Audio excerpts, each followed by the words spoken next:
Vous êtes sur ORTM2 et vous avez bien fait. Mesdames et messieurs, bonsoir et bienvenue.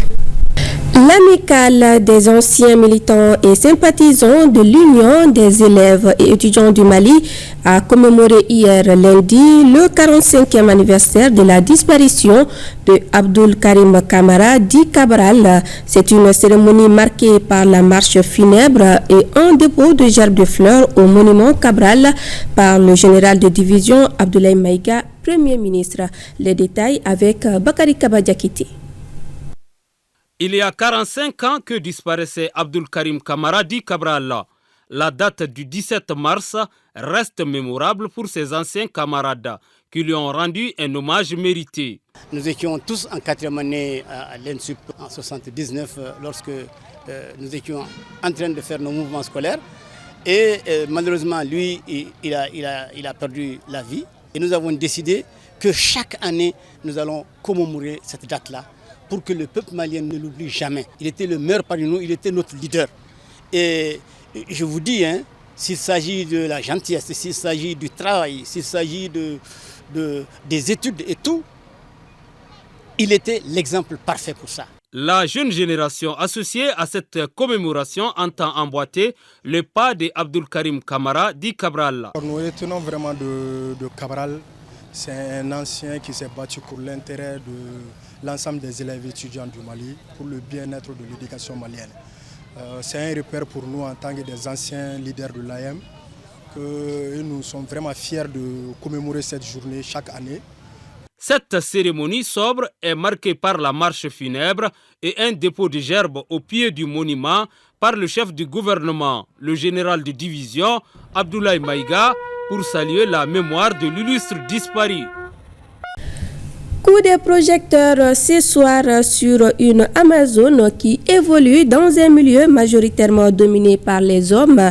Il s'agit de Niara Diallo, affectueusement appelée Adja par les intimes. Née en Côte d'Ivoire de parents maliens, Niara exerce le métier d'agent de match FIFA depuis près de 15 ans. Mariée et mère de 3 enfants, Adja Diallo est basée en Angleterre depuis 23 ans. Lors de son récent passage à Bamako, notre reporter Awaka Misoko est allé à sa rencontre. Suivons. S'il y a une femme au Mali qui incarne l'intermédiation sportive, c'est bien Niara Diallo. Née en Côte d'Ivoire de parents maliens, la quadragénaire est agent de match FIFA, un métier qu'elle exerce depuis environ 15 ans. Celle qu'on appelle affectueusement Adja a grandi au milieu des sportifs et sous la coupe de son père lui-même, féru de football. Alors, elle n'a pas eu à chercher loin pour trouver des rôles modèles. C'est qu'il y a plusieurs façons d'agent. Il y a plusieurs types d'agents. Moi, je suis FIFA Match Agent, c'est-à-dire je suis agent de match FIFA. Puisqu'il y a des agents de joueurs, il y a des agents de match FIFA. Donc, moi, je suis FIFA Match Agent. Je suis also Player Agent. Mais ma base, c'est être FIFA Match Agent. Mariée et mère de 3 enfants, Niara Diallo a aidé plusieurs joueurs africains à s'offrir une carrière professionnelle en Europe. J'ai de très belles relations avec l'Afrique et l'Europe. J'ai beaucoup de joueurs que je représente un peu partout en Afrique. J'ai des joueurs en Mozambique, en Côte d'Ivoire, au Mali, au Sénégal, en Gambie. Donc voilà un peu. Actuellement, j'ai au moins une 15aine de joueurs qui sont un peu partout dans le monde.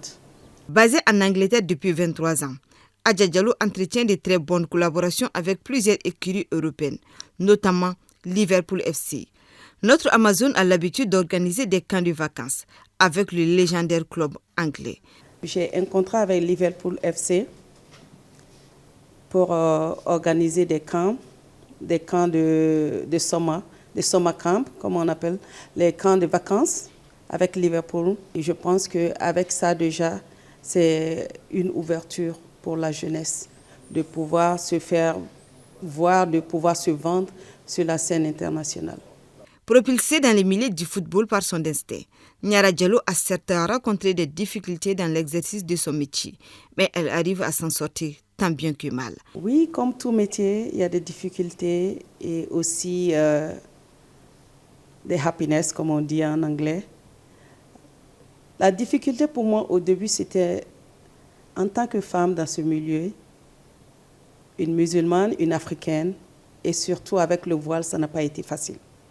Mais aujourd'hui, je suis proud, je suis contente, je suis happy, parce que pourquoi tout le respect me revient et l'honneur. Et je vois qu'en tant que femme, il n'y a pas de sous-métier et il n'y a pas de barrière. Je suis très bien traitée. Je suis traitée comme une reine. Parce que pourquoi? J'ai cru en moi. Le voile ne m'a empêché de rien faire. Et on m'a donné cette place parce que j'ai montré que je suis une musulmane et que je peux travailler, mais rester dans le cadre de l'islam. Pour l'ensemble de ses œuvres et de sa contribution inestimable au développement du football africain, voire mondial, Niara Diallo a reçu plusieurs récompenses.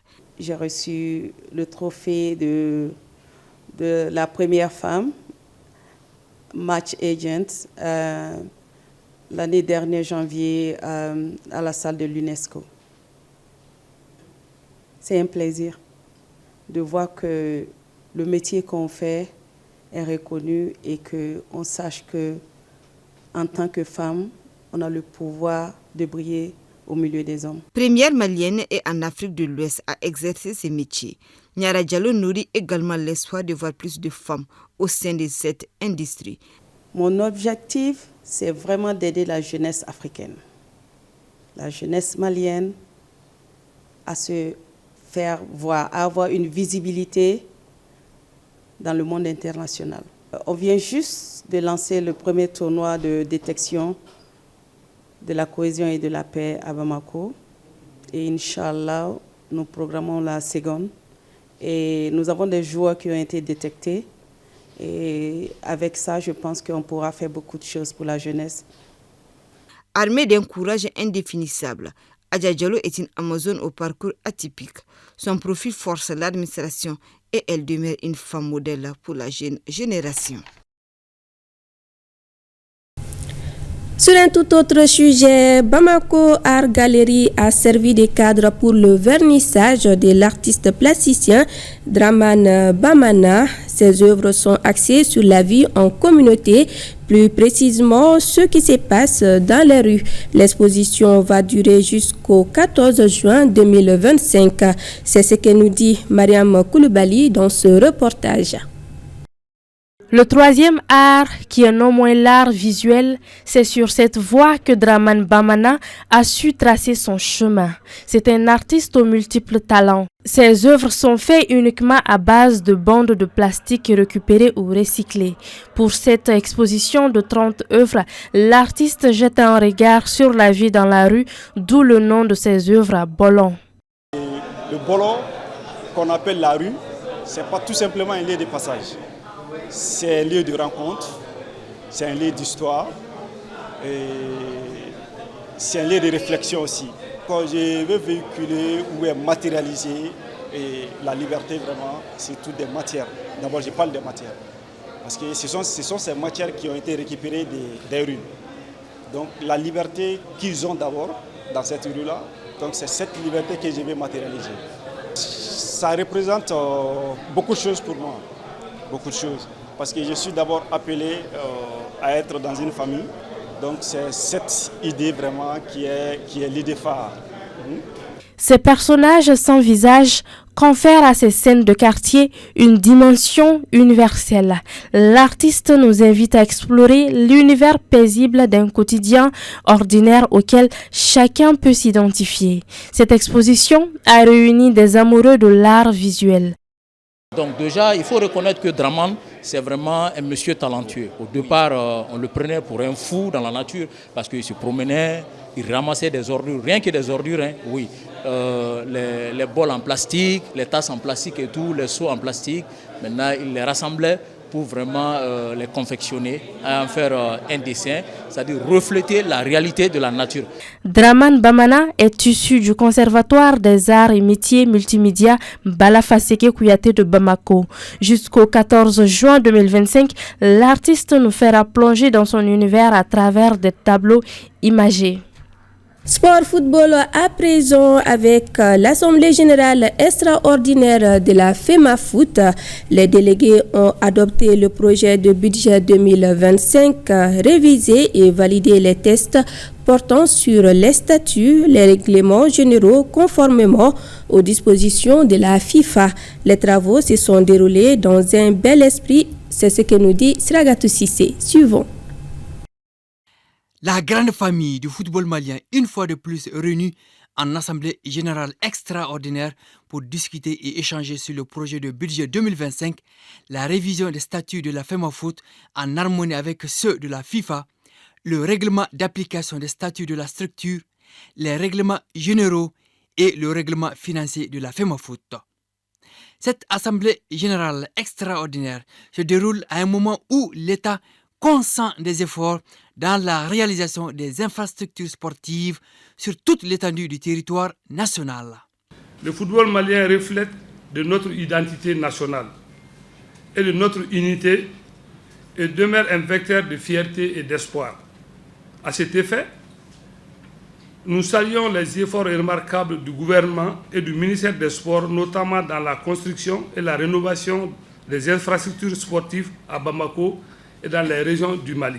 Nous avons une responsabilité historique, bâtir une FEMAFOOT plus forte, plus unie et plus performante. Le football malien mérite une gouvernance exemplaire et cela commence par des textes clairs et une gestion financière rigoureuse.